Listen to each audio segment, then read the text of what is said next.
ክልል ከዛ ዞን ከዛ ኮብራ ከዛ ደሞዝ የለም ፓርላማ ላይ ደሞዝ መክፈል የማይችሉ ክልሎች አሉ የሚል ጥያቄ ተነሳ። ይሄ የኔ ስራ አይደለም። አንድ ክልል የራሱን ገቢ አሻሽሎ በህገ መንግስቱ መሰረት በፌዴሬሽን ቀመር የሚያገኘውን ሀብት ወስዶ ልማት ማምጣት የሱ ስራ ነው። ግን አሁን ወረዳኑን ዞንኑን ካልን በኋላ ለሆኑ ሰዎች ስራ ምን ፈጥር ከሆነ ችግር አለበት። በሆነ አጋጣሚ ክልል የሚል ስያሜ ያገኙ ብሔሮች ሀገር ካልሆን ይላሉ። አሁን ኦሮሚያ ክልል የሚባል ካለ፣ ትግራይ ክልል የሚባል ካለ፣ አማራ ክልል የሚባል ካለ እነዚህ ሀገር መሆን ይመኛሉ። ሀገር መሆን ልማት አይደለም እኮ። ሀገር መሆን የሚያመጣው ነገር ካለ ነው ጥሩ የሚሆነው። ሀገር ሆኜ ይሄን አደርጋለሁ የሚል ነገር ሳይኖር እንደው ሀገር ልሆን ይላሉ። ቢኮዝ የክልል ጥያቄ ተመልሷል። ምን ዋጋ አለው?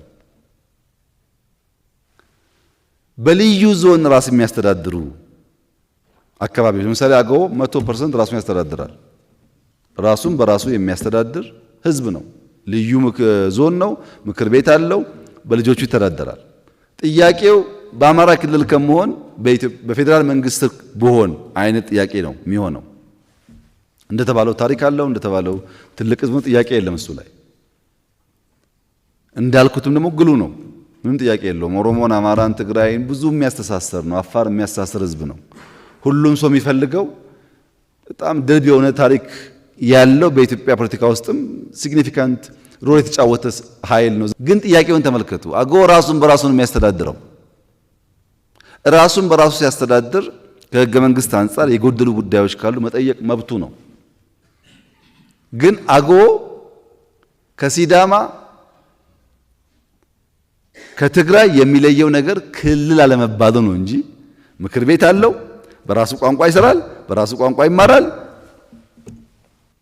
ወደ እኔ ጋር ደግሞ ስትመጡ ገና እንደ አገው ብሔር አልተባለም፣ ልዩ ወረዳ የለውም። ጥያቄው ደግሞ አሁን ልዩ ወረዳ ይምጣ ነው። ከልዩ ወረዳ በኋላ ይቆማሉ እናያለን። ልዩ ዞን፣ ልዩ ክልል እያለ ይቀጥላል ነገሩ። ኤግዛምፕል ነው ማነሳው። ይሄን ነገር ብታዩት ጥሩ ነው። እኛ ለመመለስ ሙከራ አድርገናል። በዚህ አንታማም። እንደ ኢህአዴግ አልዘጋ ነው። የህዝቦች ጥያቄ ለማስተናገድ ሙከራ አድርገናል። ክልሎች ጂኦግራፊካሊም በጣም ተራርቀው ታጭቀዋል ብለን ሞክረናል። እውነት ለመናገር ግን ምን አመጣ ያላችሁ እንደሆነ የደሞዝ ጥያቄ አመጣ።